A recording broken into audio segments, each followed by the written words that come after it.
আজ শুক্রবার সকালবেলা ঘুম থেকে উঠেই রান্নাঘরে যাব, সেই সময় চিন্তা হচ্ছে যে সবাইকে কী ব্রেকফাস্ট বানিয়ে দেব যেটা খেলে সবাই ভালোভাবে দিনটা শুরু করতে পারবে।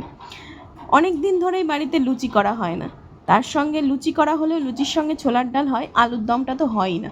তো সেই চিন্তা ভাবনা করে অনেকগুলো আলুও ছিল দেখলাম, তো চলো সকাল সকাল দেরি না করে লুচি আর আলুর দমের প্রস্তুতি শুরু করে দিয়েছিলাম।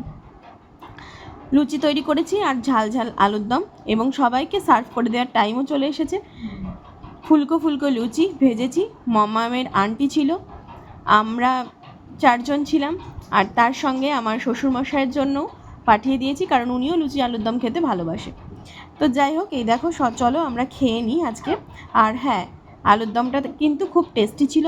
তোমাদের যদি কারোর খেতে ইচ্ছা করে আমার বাড়িতে চলে আসতে পারো, আমি নিজে হাতে তোমাদেরকে বানিয়ে খাওয়াবো। আজকের মতন আসি তাহলে।